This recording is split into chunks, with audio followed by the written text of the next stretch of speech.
Mga kapaglaom, maayong buntag kaninyong tanan og Happy Preparation Day. Ang atong hilisgutan karong Abril 25 giuluhan og ang pag-usab sa kahulugan sa mensahe sa una nga manulunda, bahin 5.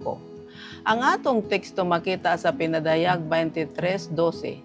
Magadala ako sa akong ipamalos sa pagbayad ngadto sa matag usa sumala sa iyang binuhatan.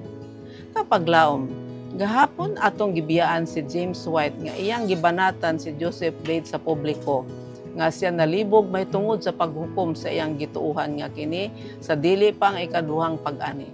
Kana nga pagtulunan matod pa ni James walay patukuranan diha sa pulong sa Dios.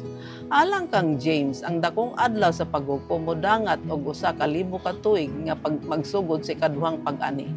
Bahin sa pre-advent judgment o hukom sa dili pang ikaduhang pag-ani, napanid-an ni White nga dili kinahanglanon nga ang katapusang hukom kinahanglan ihatag sa dili pa ang naunang pagkabanaw sumala sa gitudlo sa uban.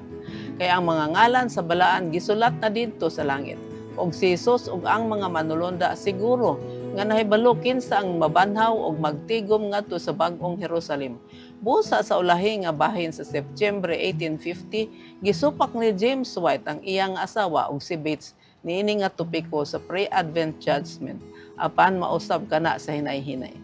Ang detalye nga ebidensya alang sa pagbalhin ni James White makita sa sinulat sa Review and Herald sa Pebrero 1854 nga iyang gipatik ang usa ka hunahuna ni J.N. Lowborough nga naghisgot sa unang nga mensahe sa naunang manulonda ngadto sa pre-advent judgment.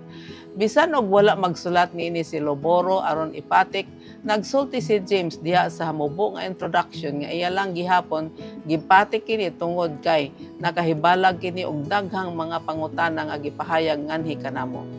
Ang bisan unsa nga pangutada bahin sa baruganan ni James gisulayan ni adtong Enero 1857 sa dihang iyang gipatik ang tibuok nga pagtagad bahin sa pre-advent judgment ubos sa iyang pangalan. Ang matarong og daotan iyang gisulat ni anang bulana nga nag-ingon paghukman sa dili pa sila banhawon gikan sa mga patay. Ang hukom imbestigatiba sa balay o iglesia sa Dios buhaton sa dili pang nauna nga pagpamanhaw.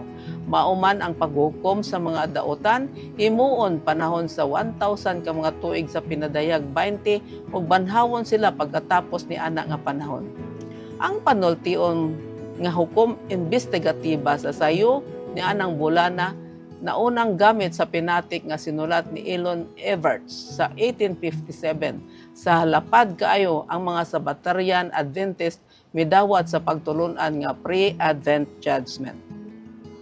Kapaglaom, ang kalambuan sa doktrina sa pre-advent judgment maayo kaayo nga gihulagway kung giunsa sa Dios gigiyahan ang pagsabot sa iyang mga sumusunod latas sa panahon. Siya kanunay nagagiya samtang ang iyang katawhan nangita og maayong pagsabot sa iyang pulong. Ang iyang buhat mao ang paghatag ni anang pulong. Ang ato mao ang pagtuon sa mainampuon samtang kita nangita sa pagkahibalo sa kabubuton sa Dios ug bug-os nga mga paagi sa Dios. Magampo kita. Diyos ug may gugmao namong Aman sa langit, salamat sa imong paggiya sa imong katawhan taliwala sa ilang kalibog. Salamat sa kaalam nga imong gihatag sa among mga pangulo hangtod ilang maabot ang imong kabubuton sa ngalan ni Jesus. Amen.